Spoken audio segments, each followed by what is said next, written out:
Hi, everybody. Glad you're here. And we're going to talk about math word problems and actually do a few, hopefully, if the technology makes it possible. And so can you move to the next slide? Okay. So why do we have word problems? And then Eric, these are a number of clicks. Okay, so one reason is they're on the high stakes assessments, GED, high set, any other assessments that people have to take for whatever purposes. And so they're there whether we want them to be or not. And the next. And they're also on the assessments that are used for to show student gains, for program funding, and different situations. So we need them for that. And the next. So in most published instructional materials, you find word problems. Often there's the whole sheet, in a workbook, and even on some online materials. And then at the bottom or at the end, there are a couple of word problems. So those aren't really thinking word problems, because if the whole page has been about adding fractions, you can pretty much just grab the fractions in the problem, add them, and get to wherever you need to be. So there's not much thinking about it. And then number 4, they can help learners answer the question that every math teacher is asked all the time: when are we ever going to use this? And so we can connect, it's the opportunity to connect the math that we want people to learn to the real world context. Okay, the next screen. All right, so the real world contexts are the moving from the classroom to the real world context, and then from the real world context to the classroom. So can you do one click? So moving from the classroom to real world allows learners to connect with their own experience to find meaning in the math. And then click again. And moving from real world context to the classroom is when people can employ their own informal math strategies, because we know from research and talking to learners that learners do math all the time in their lives. They go shopping, they buy things, they have to figure things out, they have to budget, every learner does this kind of stuff. Learners who are from other countries learn all about sending money home and all the logistics of that and the fees. And so they do a lot of math, but often it doesn't look like the classroom math that they're taught. So by having real world contexts and word problem-like activities allows learners to take their skills that they've developed, whether they learned them earlier or they've developed themselves or learned them from a friend or relative, and take those informal math strategies into the classroom and build on them and share them, because often they're really good strategies that aren't math teacher strategies, but work really well, maybe limited to a particular context and hard to generalize, or maybe not. So the next, okay, thanks. So we have to ask the question, do the word problems that we see in books and materials really represent learners' everyday lives? So here are 2 problems, and I can read them quickly, or you can. Ashley, I'll read the first. Going to retile a part of a wall in her shower. The area of the square section to be retiled is 36 square feet. If each square tile covers an area of 0.25 square feet, how many tiles will she need to buy? Well, that's kind of a typical word problem. But if you think about it, is that really looking like the real world of our learners? First of all, they're unlikely to be doing this work, not because they can't, but because they may not own their own house. When you rent an apartment or a house, you're not retiling the shower to update it. And so many of these kinds of problems represent us, make assumptions about middle-class ideals and experiences, and with people with unlimited funds. And so this is probably not the lived experience of our learners. So the idea of when will I use this, they're not going to use what they're learning in this situation. And they probably haven't done this kind of situation already, unless they're working for a tile company or something like that, to have it something to bring into the classroom to build on. And so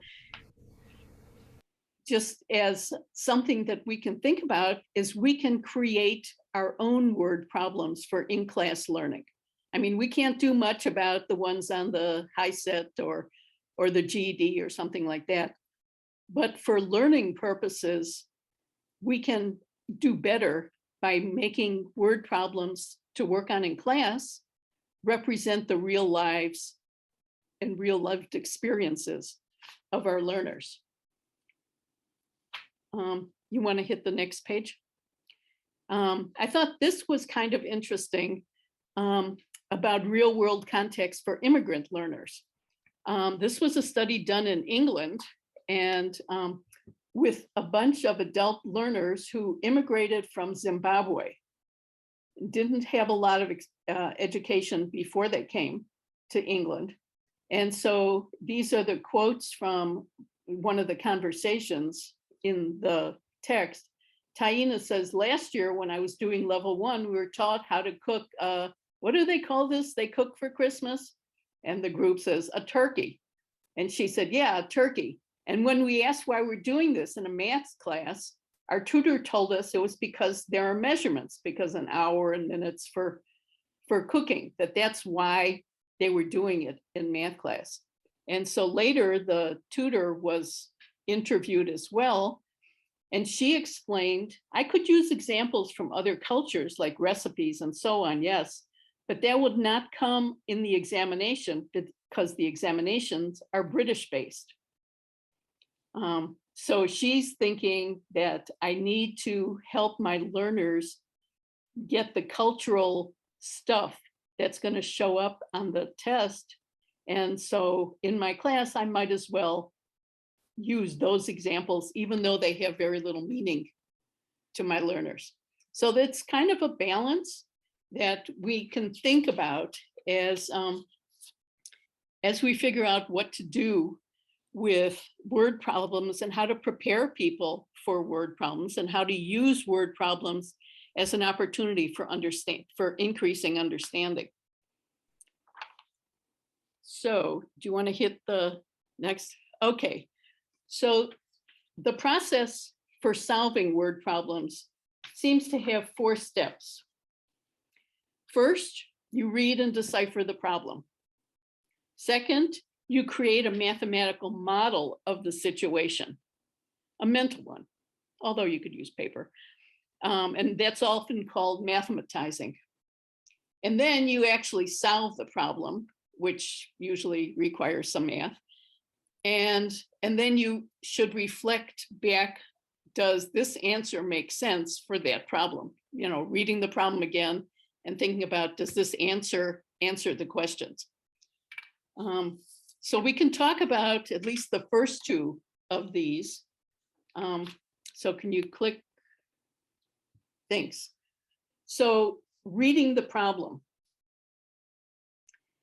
So what's involved? In a sense, many of you know more than I do about reading and reading issues, but readability factors are things like problem length, word difficulty, pronouns, and this has an impact on the process of reading the problem.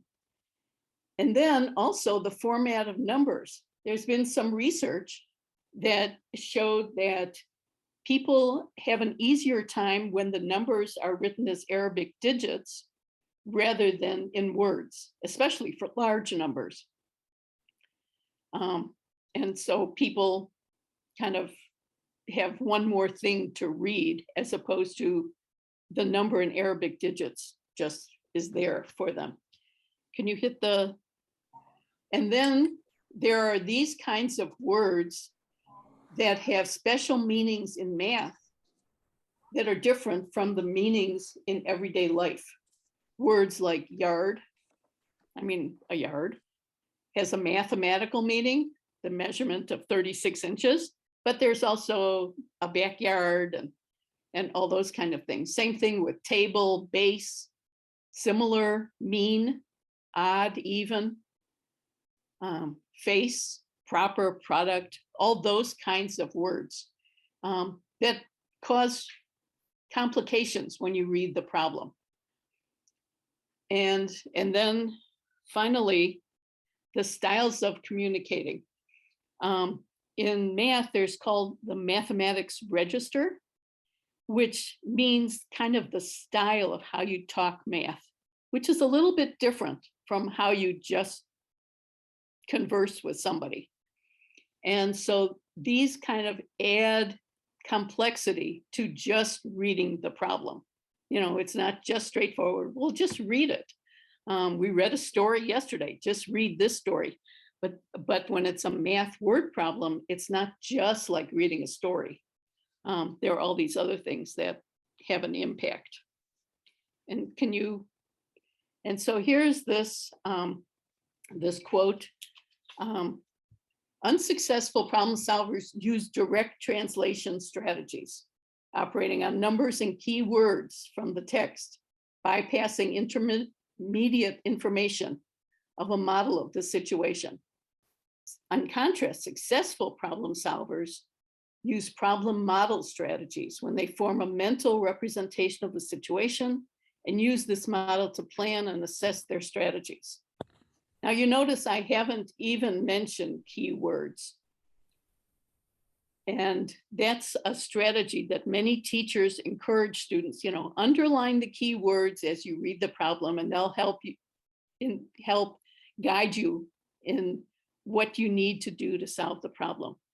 But the reality is keywords screw people up at least as much as not using them. Like the word total can be used in a problem for adding, but it also could be easily part of a problem where you have to subtract, where you have to multiply, divide. And so the idea of keywords is really frowned upon, rather than trying to understand the story and the meaning of the situation. And this is where, at least in classes, when the situations are somewhat familiar to the learners, they're more likely to be able to understand the story and picture the story and make sense of the story. And I just want to underscore that point, because I've seen similar research around this area, right? That rather than picking up your pencil and starting to grind away, right? That like churning through the equation that you think it's going to be, taking the time to think through what you're going to do and selecting the right equation, selecting the right approach, like pays off. But so many students have sort of gotten the message that like, you just have to start like working really hard and bearing down, right? But like more time planning is going to make it more efficient. Yeah, many students will just grab every number that they see and do something with it, regardless of whether it makes sense or not. And if there's an extra number there, because of the context, they might grab that one too. Like a mother and her 3 kids all went on, and the story is about the trip that they took. And somehow people think, well, there are 3 kids, there's a number 3, I better use it for something, even though it's totally irrelevant to the problem itself. And so that's really something as teachers that we should think about and notice when students are doing that kind of thing. Right. And as you noted earlier, like reflect on what the question's asking, right? So if asking for how many people do you need to help you with this job, the answer is not going to be a fraction in the end. Like you can't have a fraction of a person. You need to round up to that whole person. Right. I mean, there are a number of problems like that about a number of people going on a trip together, going to a ball game or something, and getting buses to take them, or to a wedding party or something like that. And people come up with an answer of 3 1/3 buses. Well, that's not going to be right. You can't have 1/3 of a bus. It might be 1/3 filled, but you need the whole bus. And so, yes, so making sense is important. And so the next step, and this is really the important one and the one that we're going to spend our time on, is creating a mathematical model of the situation. And so there's been some nice research about these kinds of things, like how do people create mathematical models, and how can we help people do it better or be more conscious of it. So some people did a study. It's referenced on the next page, but that's okay. It was in 2019 to compare performance. These were dev ed students. So they're very similar to our students in adult basic ed. They're community college students who aren't ready, their math isn't ready for a credit course. And so, can you click once? So they had some problems like this. Andrew's planning a party for 20 people. He found a bakery, had amazing cupcakes. We want to make sure each person could have at least 2. Bakery only sells cupcakes in boxes of 6. So how many boxes does he need to buy?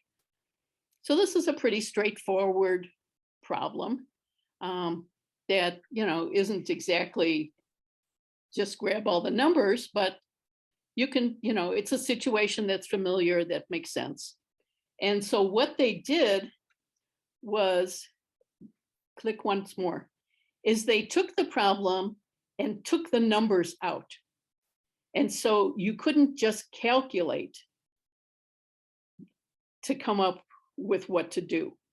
And what they did was they had people, had the students not solve the problem, but write an explanation to a fellow student for how they should go about solving the problem. And so half the people had the calculable condition, and the other half had the non-calculable condition, with the idea that many people, when they wrote a letter or a story to a colleague, to a fellow student about what to do, all they did was say, multiply this, divide that. We're very conscious of the procedures. And so click once more. Okay, so let's just look at this non-calculable condition. So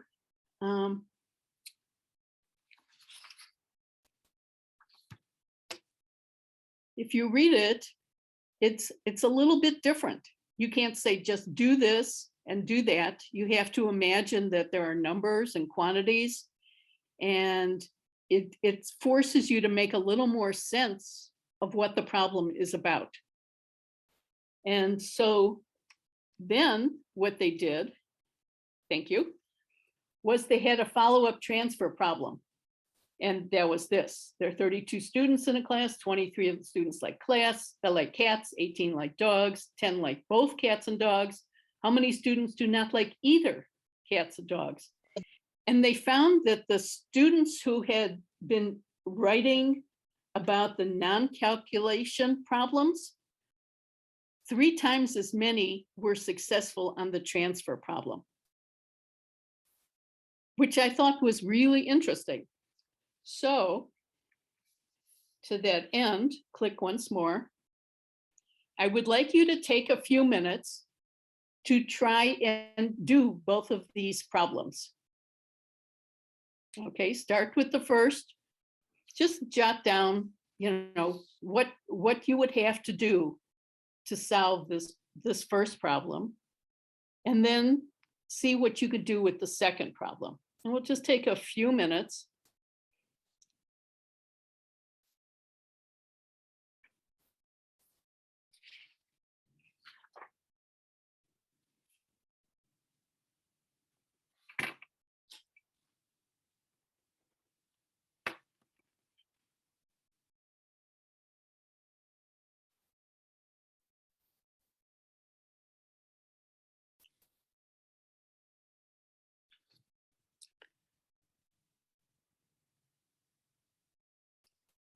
Dana, you're right. We don't know how many friends are coming. So you just have to kind of talk about the number of friends without having a specific number. You're right.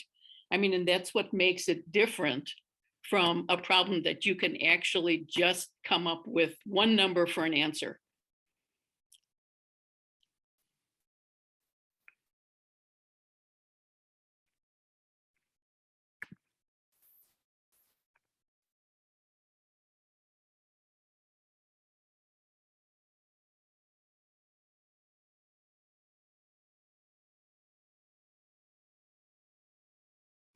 Okay, and Ryan suggests that it becomes an algebraic equation. Yeah, we could look at it that way. Yeah, I was proposing n times 2 divided by 6, but that's presuming Andrew's not going to eat a cupcake. so I wonder if Andrew going to eat, right? So good point. So are there really n plus 1 people there? Right. Or the number, or you could just talk about n meaning the number of people there. Right. Not necessarily the number of friends. Right. Yeah. And so, for someone who, like all of you who have done algebra, you initially, many of you said, oh, this is an algebra problem then. I could use the algebraic n or x or something to represent it. But you could also do it in words, even if you haven't had algebra. You could talk about, well, all the friends. So you might want to double the number of friends because each one should have a 2 cupcakes. And then, then I have to divide it by 6. Okay. So now take a look at problem number 2, the transfer problem.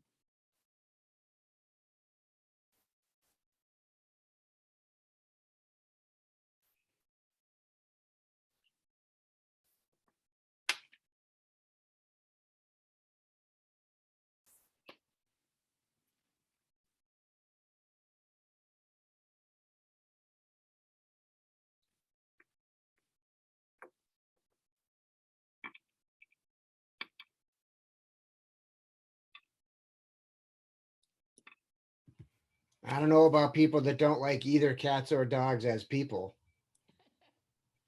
You mean you're not sure you want to call them people? I don't want to call them people if they don't like cats or dogs. Yeah. Well, maybe they have fish at home or something. That's true. That's true.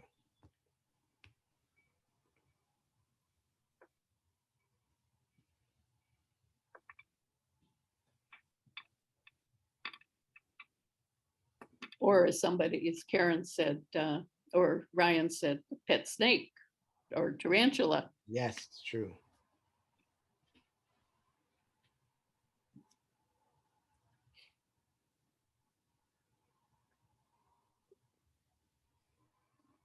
Okay, so it sounds like, as I'm reading, Elena says you have to understand that there's overlap. That you can't just add the number of people who like dogs and number of people who like cats, because there's an overlap.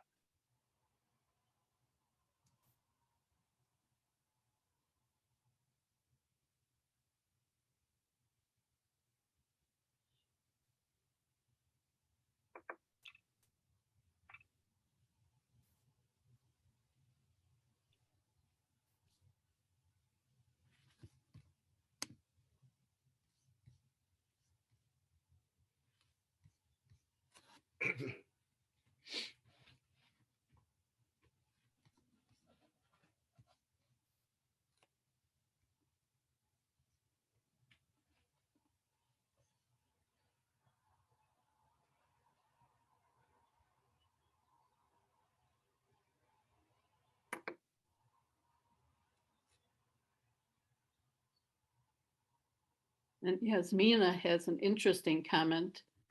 I process the 10 who like both as extraneous information, but it's not in this case.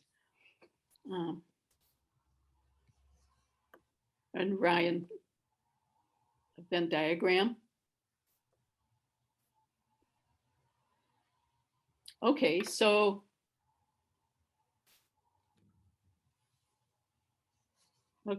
everybody had a little time to mess with this. So you want to hit the next slide? Okay, so how about some observations on problem solving without numbers?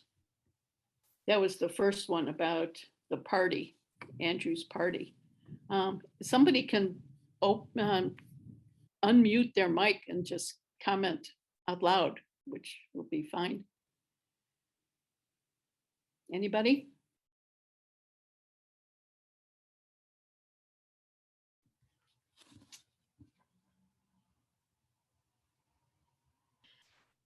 I think that even without having numbers, you still need to be able to figure out what the process is that you need to approach it with. Do I do this every day?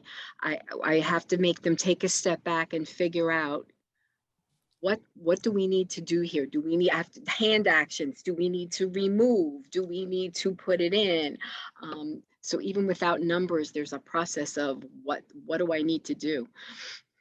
And Kathy, do you think that without the numbers, it's easier to focus on the process? Because you can't rely on the numbers. Exactly. It's funny because most of the time I spend a lot of time with word problems because I know these are things that they're going to have to see. I have very basic, but we have to start somewhere to build towards those more complicated problems. And I see how they struggle with it horribly, just trying to figure out where even to start. But most of the problems that I do have the numbers. So maybe this is something that I need to kind of bring in now give them a way to think about it without a number. Yeah, that they can't rely on the numbers. Exactly. And actually have to use words, ideas. Right. Right. I think with this, the dog and cat one, right? You're really trying to. Okay, click on, make another click. Okay. So you're really having to conceptualize 4 different types of people, right? Like a dog person, a cat person, a dog and cat person, and a not dog, not cat person, right? And right. So the idea is how many people are in each one of those groups, right? And so the problem gives you 3 of those, right? And so you need to figure out who's in that not dog, not cat group, right? But so maybe talking it through is like, yes, so it's really about categories of people. Right? Yeah. So the number is not as important as like figuring out, yes, there's these different categories of people. Right. And once you figure out how many people are in each category, and then you have that overlapping category. Yeah. So you can either make it its own category or just take some of the cat people and not count them as cat people or something like that. Right. So why do you think the non-calculation condition showed an impact on people's ability to solve the dogs and cats? Because it turned out 3 times as many people were in the non-calculation group were able to solve the dogs and cats problem. Any thoughts? Go ahead. No, go ahead. Well, I always tell my students you don't go from words to numbers, you go from words to a picture in your mind and then to a number. So that non-calculation part is really the picturing of it. And and especially drawing it helps. Whether it's a picture like, something realistic, or it's a table, or it's a graph, or it's much easier that way. I mean, some people do it automatically, but some students don't do it automatically. So you have to teach them, you have to model it for them. Yeah, very good point. Any other thoughts?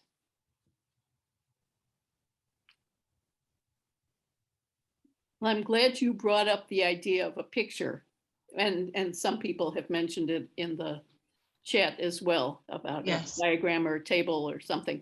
Right. And it doesn't have to be something formal, but just to help organize what you have. And we'll do a problem later that really benefits from that as well.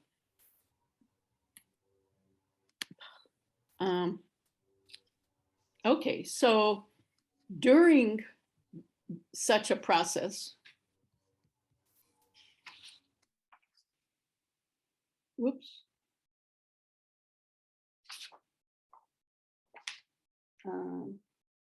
Okay, I'm not sure if Eric, can you go back one? Okay, now forward. Okay, I guess I switched the order in my slides. So during this kind of process, which I would use within a group, rather, we just did it individually, but it can also be done in a group. The comments that you can make that can help move people along and help people focus on what they need is, what do you already know about the answer? To ask people that. So like for the cats and dogs, that the answer has to be less than this and more than that, just because of the problem. Can there be more than one answer to that problem? No, but to some problems, yes. Could a diagram help, as Kathy or Elena suggested? And can you solve it another way? And this is a really powerful reason for doing such problems in a classroom collaboratively, because people have different ideas of how to approach it. And some might not work, but some might work. You might have multiple strategies that help you get there. And if one student hears from another student, well, I did it this way, even if it's guess and check, I just put in some numbers and saw what would happen. That's a good strategy. It's not always a good strategy, but lots of times it is. And can you solve it another way is an opportunity for people to think about alternative strategies, like draw a diagram, like do an algebraic equation, like whatever. And so what I would like to do, can you hit the next?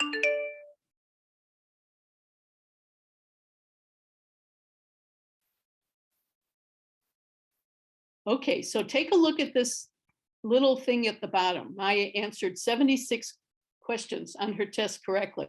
She answered only 5% of the questions incorrectly. How many questions were on the test? Now, this is a real typical word problem. So anybody have some thoughts about the prompts up above or anything else? Okay, Brian, how'd you get 80? You want to unmute? Oh, I did it in my head. Well, that's fine. What did you do in your head?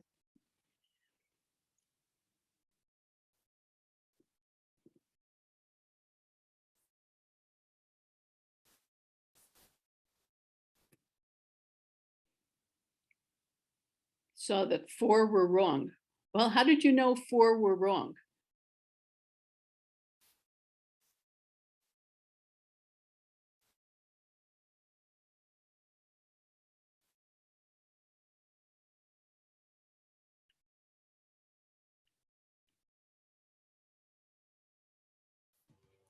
Other folks, other ideas?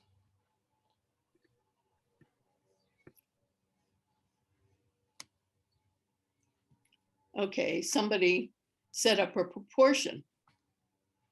Jasmina, tell me how to say it.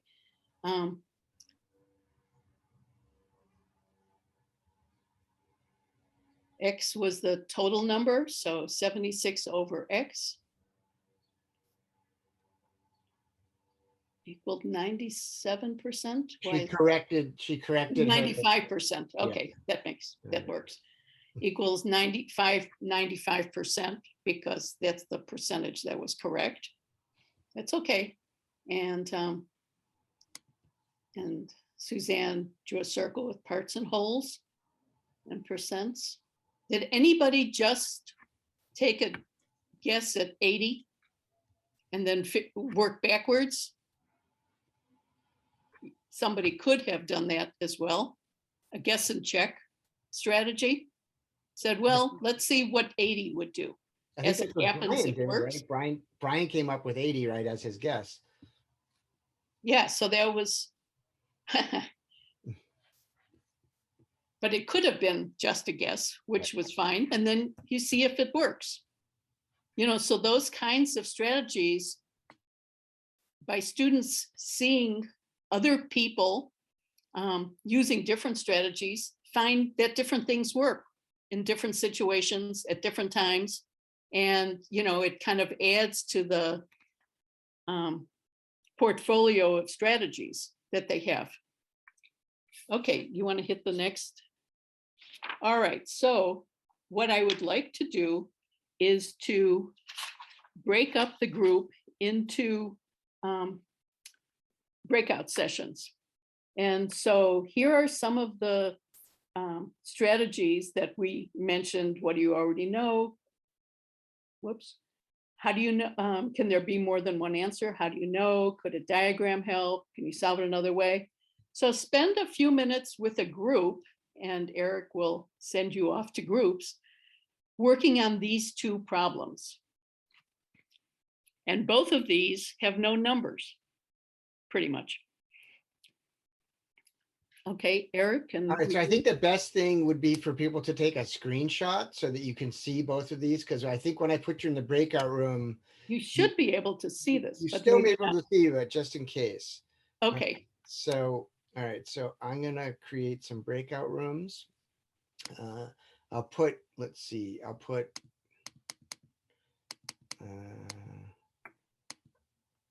and work on these together within the breakout. Okay, so this is also a question of how many people per breakout room.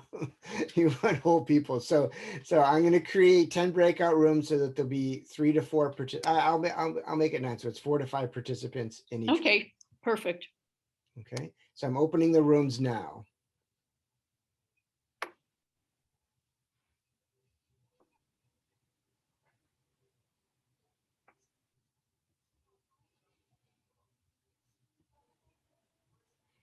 People are mostly going in.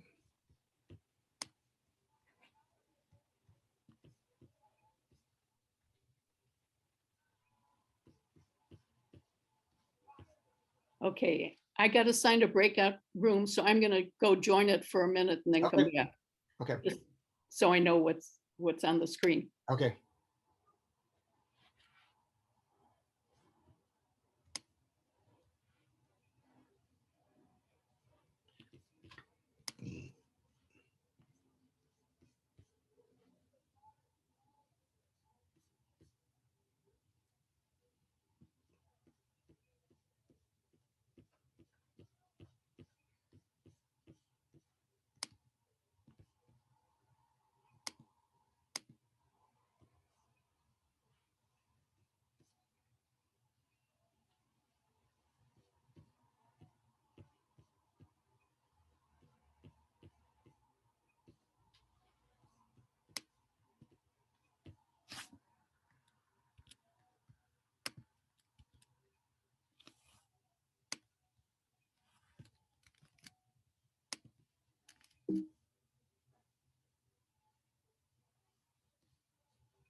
Hi, some of you might have gotten kicked out.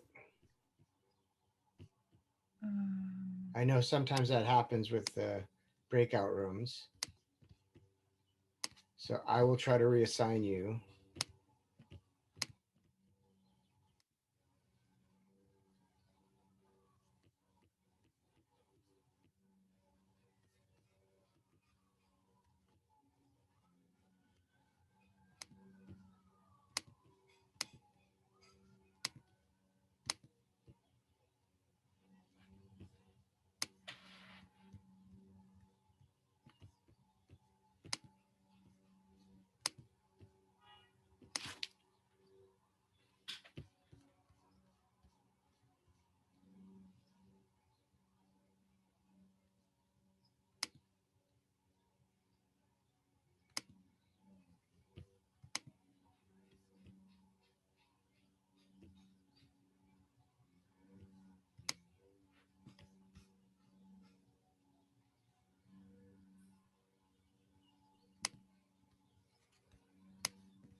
Okay. Hi, Linda. How much more do you want to? Well, I guess we should just go back because this isn't working. Okay. We can't see problems. I And put it in the overview. I guess I put it in the broadcast. it came and went. It came and went. Oh, okay. Yeah. I'll bring everybody back.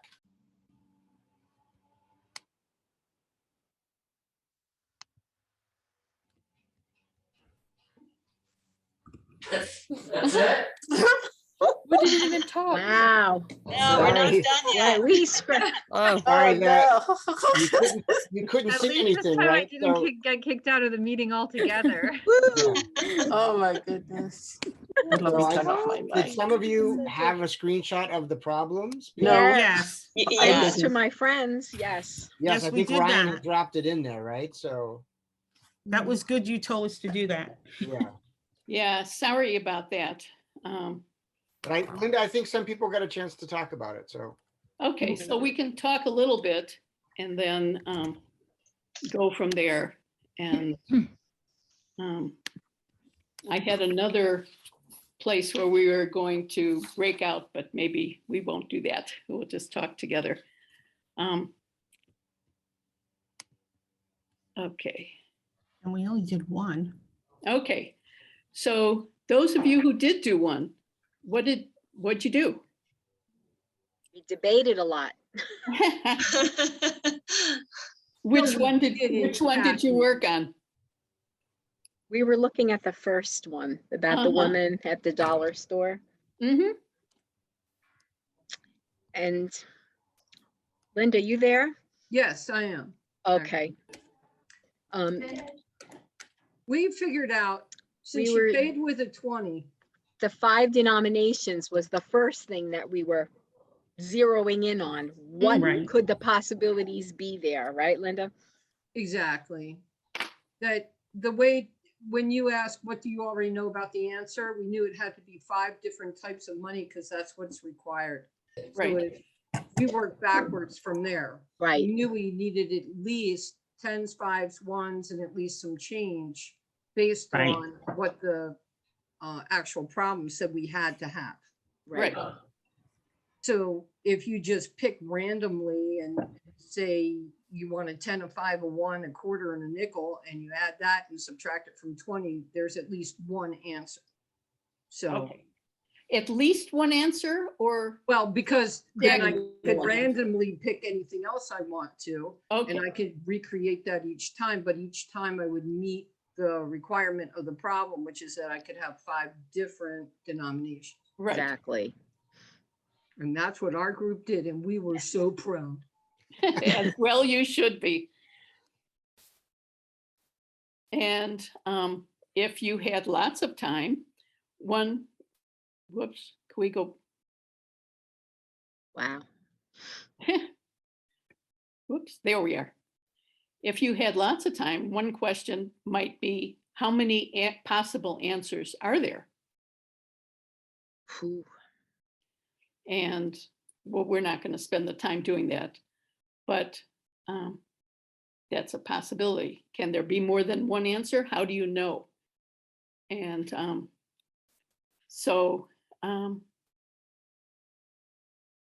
about, did anybody, or anybody could do it now, take a look at the second problem? I wanted to mention, is the second one a trick question? Because it says 2 lots for houses are the same size. No. So that's what I saw. Yes. And I saw if they're the same, then the fence is going to be the same too, regardless of the shape. Is it? I don't know. That's Well, what I was thinking. That is a great question that you, in effect, raised. Is how would you know? So you'd have to do some examples to find out, right?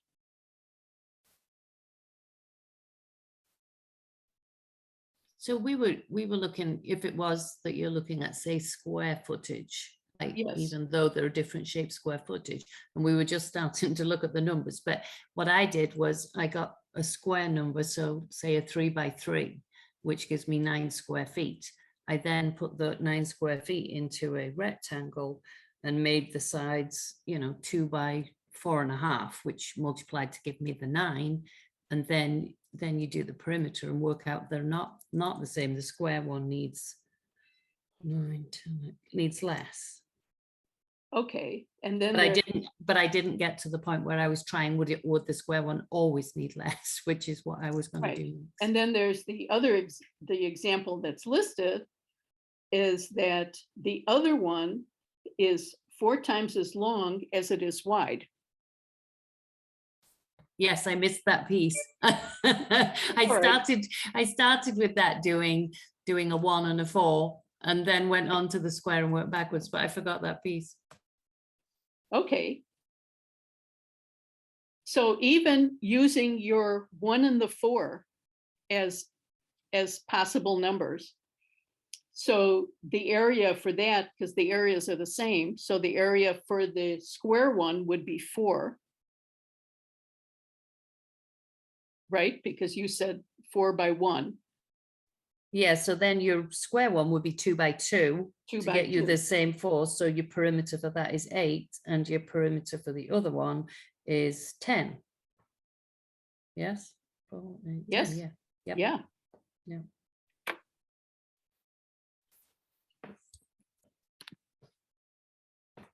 So then what you would do is you would double your sizes and try to see if that worked. If it was the same difference, is it always going to be 2 difference? Okay, so that's sort of to me, it's a nice problem because there seems to be a couple of ways to do this, and you have to make some decisions. And for some, a diagram could help. And can there be more than one answer to this? Well, there can be more than one example numbers, but if the answer is which will require more fence and how much more, we have to decide if those are different answers or the same.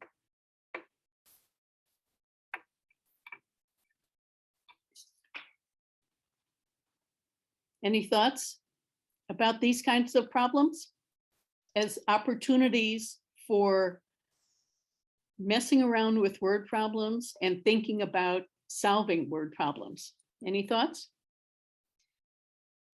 I think it's they were nice problems. They made you really think, you had to, and it's great that you don't have like just one answer for them. We usually think in math, there's just one right answer. So it kind of shows them that there's not always just one right answer. Correct. And in real life, there are so many variables happening that the chances of having only one right answer all the time doesn't necessarily work. Because Brian, since you were messing with this question to begin with, any thoughts? I'll just have to study more. It just seems confusing, but apparently the square is always bigger. The square is always what? Square is always bigger, apparently. So, I don't teach math. I do ESL. That's okay. Just figuring, try it out. But it's, it's accessible. And at the end of this, I actually have a lovely article about ESL students doing math. It was a study that was done in England, but I'll give you that at the end. So I've dropped we are coming up at the end. So I have the PDF to share it with folks. And in the chat, I've dropped the form for the PD certificate. I don't know why it's a PE certificate, but the PD certificate. Because we're running around and doing stuff. So the PE certificate. So yeah. So Linda, do you want to go back to I'll go back to the PowerPoint for a few minutes. Yeah, go back to the PowerPoint. I just wanted to get that link in there because. Yeah, no, thank you. Yeah. Okay. And move forward. And here, just want to make a point of saying, clearly, solving word problems isn't about translating the words into the problem and then solving it. It's more about thinking.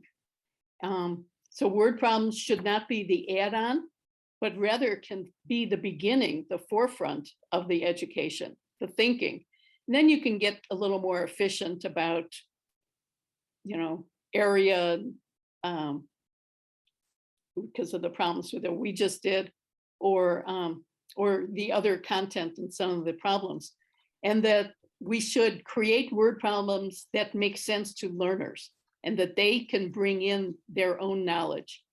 And even though we didn't get the breakout rooms, but to encourage and value student-to-student conversations. Can you hit the forward again? I wanted to do this problem in a breakout. And so I'm going to leave this with you. And if you have, this is one of those problems that drawing a little diagram can be helpful. And I've used this with, I've never actually used this with students. I've used this with teachers about putting pencils. And after a while, half the pencils are gone. After a while, a third of the pencils that were left are gone. And after a while, a quarter of the pencils that were left from the last time are gone. And there are 15 pencils left. Nobody ever added any pencils. So how many were there to start with? And so feel free to mess around with this because Eric is going to send out the PowerPoint. You'll have this question. And email me if you have questions, comments, thoughts. But I'll give you, there are multiple ways to do this, but I have found that drawing a diagram can be a very structured way to do this. And one more click, Eric. And as I mentioned, since I know some of you are ESOL teachers, including Brian up there. And so this was a study done in England. Does adding mathematics to English language learners' times tables improve their acquisition of English? And what they did was they had an extra class that they offered to ESOL students in this program. And it was just an opportunity. And what they found was there was a high level of ESOL participation. And because they had a task to do, they did a lot of speaking in English and felt comfortable because it wasn't the ESOL class. It was a math class. So they felt very comfortable speaking in English. And there was a higher level of participation in discussions and confidence, and more confidence, and that carried over into their language classes. And you can, when you get this, you can click on that to read the study, which is very readable. So even if you're not teaching math, you might insert some math into your ESOL class as an opportunity for discussion and English language development. So any questions? I'm sorry our breakout rooms didn't work out well, but that's all right. Okay, I think some people were able to do it, so that's good. I want to thank Linda for, coming here and then, really showing up. It's about ways of thinking, right? And it's not just simply about grinding out and memorizing these equations, right? So, and as you, and I haven't read that article, but we know from other ESL studies, right? So the students engaged in real world conversations, collaboratively trying to solve problems, increases their English skills, right? Not surprising. Right. And so, doing it around a math problem that they're interested in and engaged in, of course, that would help them. Okay. So yeah, so the link's there. If you have any other questions, you can email Linda or email myself. And thanks for coming to a numeracy session. Linda was worried before that no one was going to come, but a lot of people came. Yeah, I was worried people would say, oh, either I don't teach math or I hate math. I'm so afraid of math. I do teach math, but I'm sorry, I do teach ESL. I don't teach math, but I think math sometimes here and there is very helpful, whether it's for little kids or adults. So it was very, very helpful. Great presentation. Thank you. Well, good. Well, thank you. Yeah. I teach both, ESL and math. So, and it's nice that you, in a way, you're showing how you could combine them. I like that. Well, good. Are you going to include the answers? I can. Yeah, you can send me an updated. I think I got most of them, but I was wondering, I want to make sure I'm right. Which one were you thinking about? Well, it was the one with the overlapping with the cats and dogs. Was there just one? Is Yes. that the answer? Just one. Okay. Just one person, and Eric doesn't even think that person should be called a person. An outlier. I saw that in. Right. Who, if the person doesn't like either cats or dogs. So I think I'm not sure how many of you were here when I showed it, but were you here when I showed that short little video before the start? Were some of you, is everybody here? No, I missed that. I missed it. So I'm going to show it again because it's very quick. It's nice. Okay. This is my favorite word problem of all time. All right, let me share this.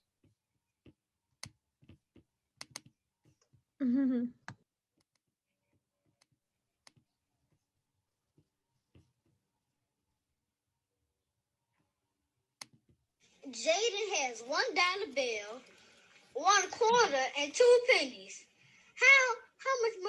How much money does he have?